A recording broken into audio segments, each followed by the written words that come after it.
In our impact analysis segment, we look at the effects of recent trends on the financial stability of the insurance market. Recently, I had the opportunity to speak with Gary Ransom, a partner at Dowling Partners, the respected equity research firm that focuses on the insurance industry. Here are the highlights.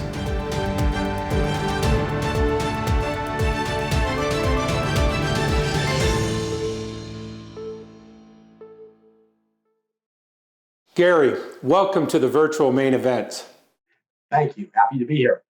COVID-19 is a global pandemic with far-reaching implications for people, society, government, and business. Here in the U.S., we've witnessed nationwide illness, death, limits on liberties, and massive business closures and unemployment. How is all this affecting the insurance industry? Well, Ed, it is likely to be the largest insurance event in history.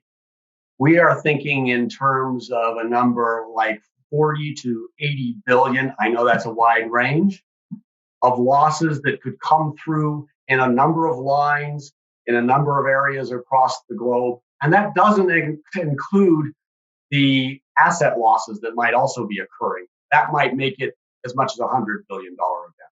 And just to put that in perspective, Katrina in current dollars is in the $50 billion range. Looking at all of that and trying to parse out where it might come from, there are things we like to put in the Rumsfeldian known knowns, known unknowns, and unknown unknowns. So there's certainly a collection of known knowns. We know there's event cancellation insurance. We know there's travel insurance. On the personal line side, we know there's wedding cancellations. We know there's some A&H losses. There's definitely things that are happening. And in addition, there were affirmative grants of coverage for business interruption in certain contracts. So all of that is going to be part of the known knowns. The known unknowns piece is where, how does business interruption get interpreted by the courts? The insurance companies say one thing, the plaintiffs' bar say another. We don't think there's going to be a retroactive change. That's the kind of thing that might bankrupt the industry. But there's enough controversy there that it's unclear exactly how that will play out.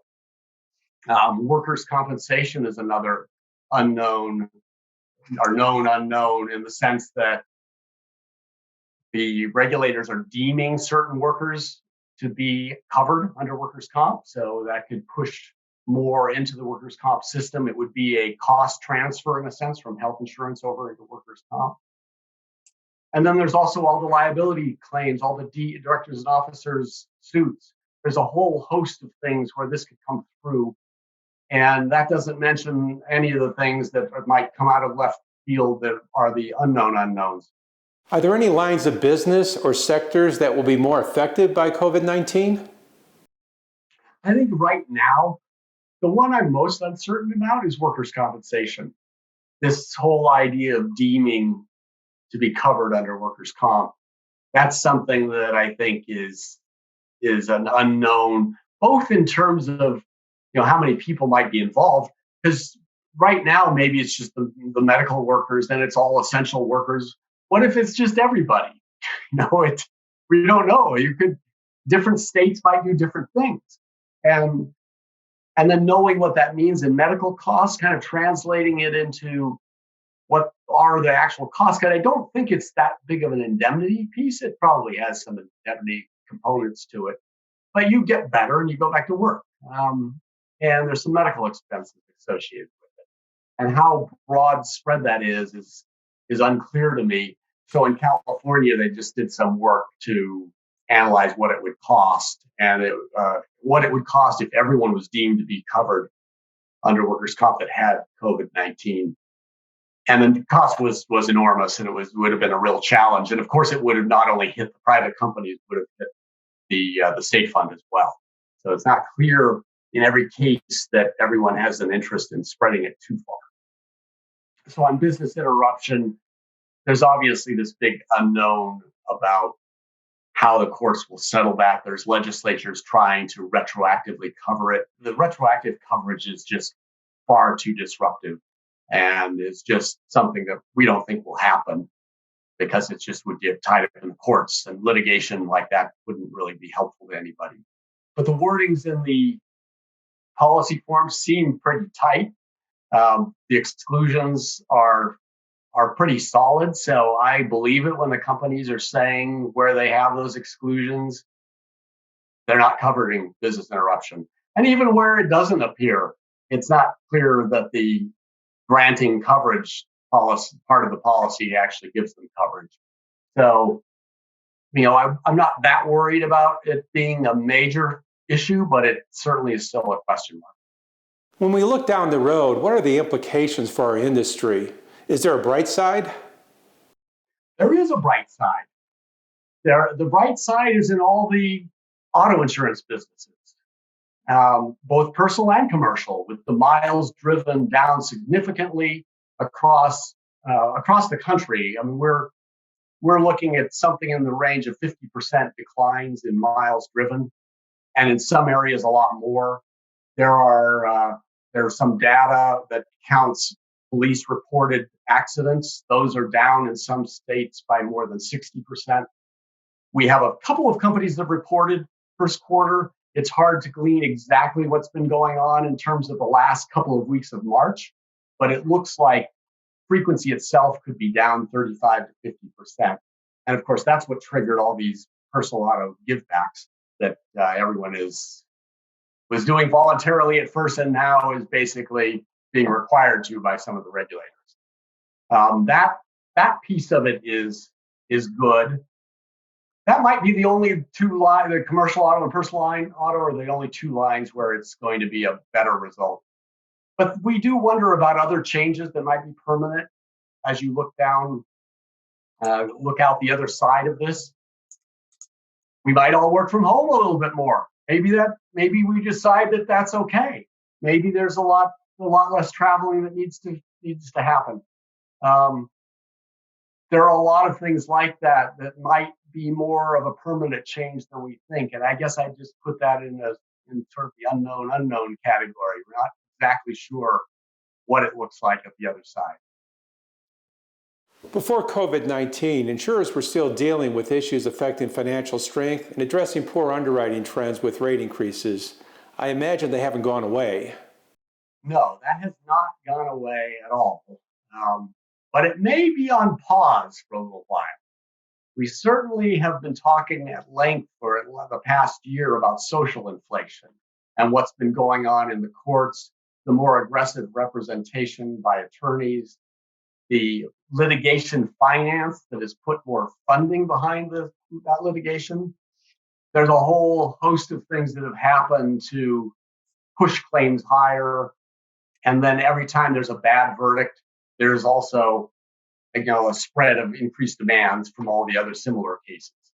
So in some areas, though, the social inflation might still be going on. So when you think about medical malpractice, there might be a lot more claims in hospitals because there's such a shift in how people are being treated. Either they're not being allowed in the hospital, which could trigger a claim, or they're in the hospital for COVID-19, which could also trigger a claim. Some of that is not really changing what we see as the overall trends, but the nature of it and how it hits could actually change quite a bit. None of the things that we've talked about in the past about lower interest rates, the fact that premium rates have gone down over several years and need to come up just to get back to where they used to be, the catastrophe losses that have been driving property premiums higher, property rates higher, all of those are still there. All those forces are still in place. Now, right now, you could argue that there's some areas like auto insurance where there's not as many claims coming in the door. So a plaintiff is maybe stressed and wants the cash, and maybe even the plaintiff's attorney wants some cash. They might be a little more willing to settle. Some of the companies have already talked about a greater willingness to settle. That means usually for a lower amount. The insurance companies are more than willing to accommodate that. So yeah, all of this is still going on. So when we look ahead, we also see a huge decrease in the exposure bases of all these lines of business. So workers' comp is most obvious with payroll going down, revenues, other things are going down across the board. So premium is going to go down. Then the question is, what happens on the exposure side? We basically are saying exposure is going to go down more. So there's effectively a rate increase per unit of exposure, but we're not going to see the traditional hard market where the premium volume is actually going up. In this case, the premium volume is still going to be going down. The availability of capital has been putting some pressure on the industry for some time now, especially in the reinsurance sector. Where are we now with respect to capital and its effect on reinsurance and insurance for that matter? There definitely is a lot of capital that's available to the reinsurance market in particular.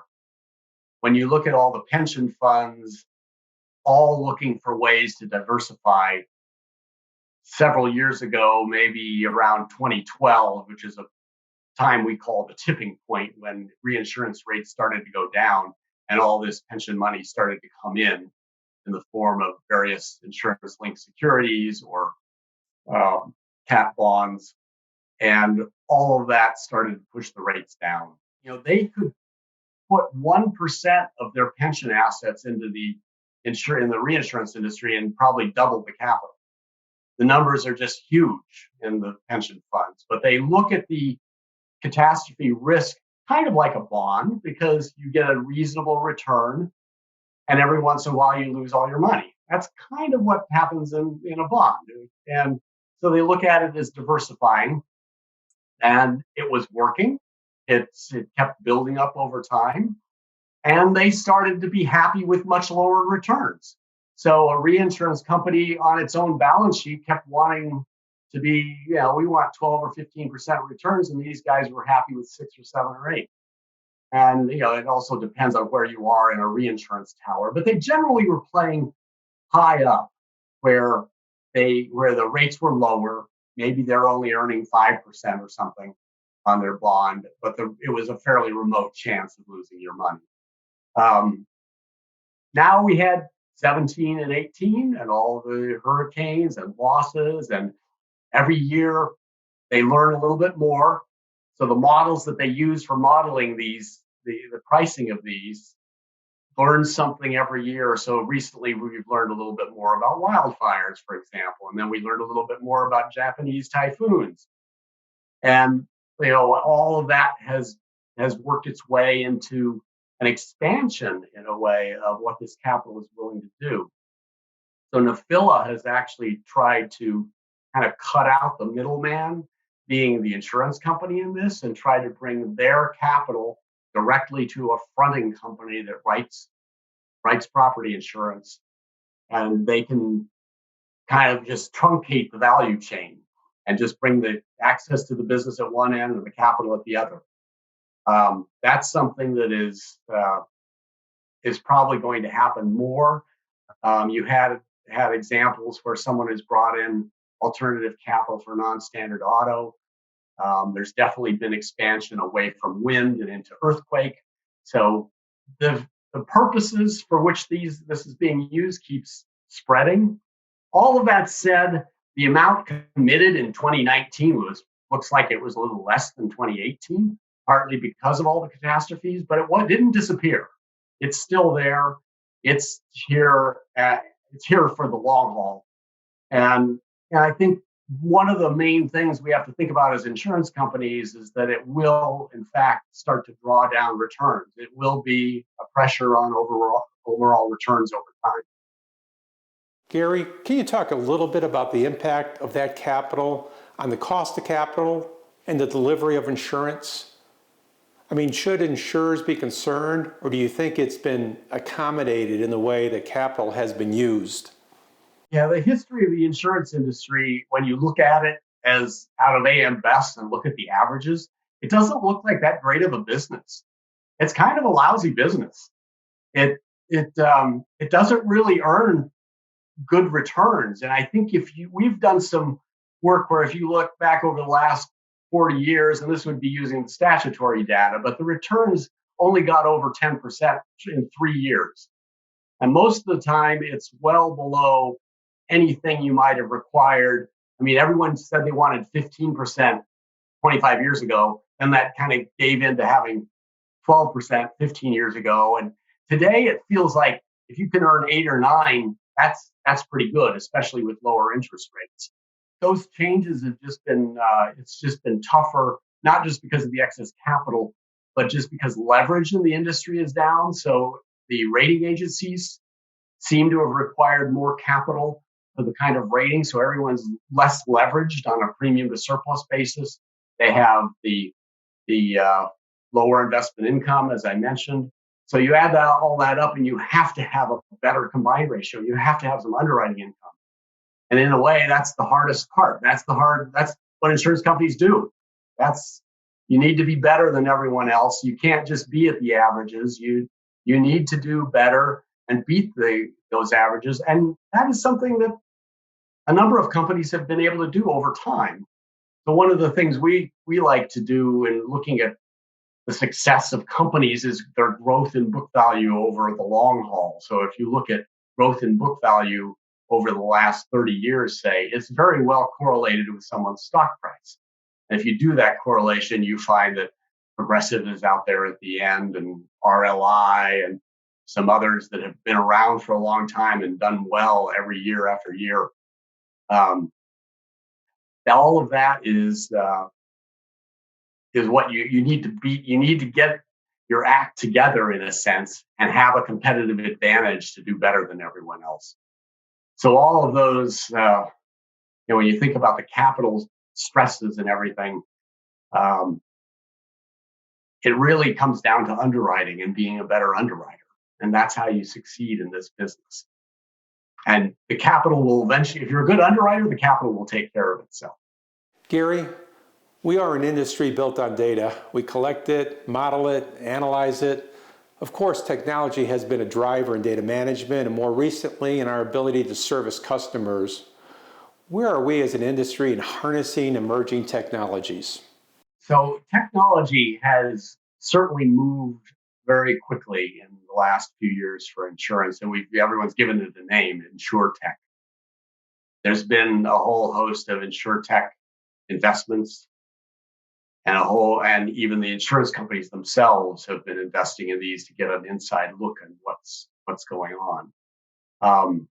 It's very hard for us to always know exactly what's going on the technology front inside the insurance companies, but there are a number of companies now that are small startups that started in different ways and had different targets of what they were going to do. They were going to usually, though, reduce the expenses of the insurance industry. That really wasn't very efficient when you looked at all the expense ratios, including LAE. And they all thought they were going to disintermediate the agents, and they all thought that they were going to take over the world. And they didn't really disrupt anything at the end of the day. All they did was enable the insurance companies to move ahead quicker. And so all the insurance companies actually have adopted many of these things. And I think there's actually some that are very interesting. The whole telematics world, measuring cars, is one category, let's say, of the kind of technology that could change and shift how companies operate. There's certainly all the small commercial guys that are trying to go direct. And amidst all of that, I think there's at least 4 unicorns now, meaning the $1 billion valued InsurTech company. And, not with a whole lot of earnings, but they're worth $1 billion. And I think that they're all personal lines, except Next is the one that is a commercial lines company. So I think there's a number of changes going on and how people use data is changing. I think they have a lot of data. They have a lot of technology. Perfecting how to use it all is what everyone is working on today. So on the expense side, roughly speaking, you could say that the industry is at 12, 12, and 12. 12% LAE, 12% commission and brokerage, 12% general and administrative. And those we look at those three and just say that's just way too high. It feels like that's not enough going back to the customer. And maybe it would be a nice goal if you could make it 777 or something, carve 5 points off of each one. Some of this technology is probably going to start to get there. We have seen it happen in the personal auto with direct, where you've got a Geico with an overall expense ratio. This would be the underwriting side of 14. So that's two of the sevens in a sense. They don't have any commission and brokerage, but it's mostly that's the ad. You call that the advertising piece and the G&A piece, and they're there. I don't think they're quite there on the LAE, but there's a lot going on that front that could help bring that down. I think a lot of companies are actually more focused on becoming modern and being efficient and doing everything in such a way that you're meeting the customer's expectations. And then secondary is trying to get the expense ratios down. I think the technology has actually gotten ahead of them. They're trying to catch up. That's step one. Step two is trying to get the expense ratios down. Gary, thanks for joining us. Thank you very much, Ed.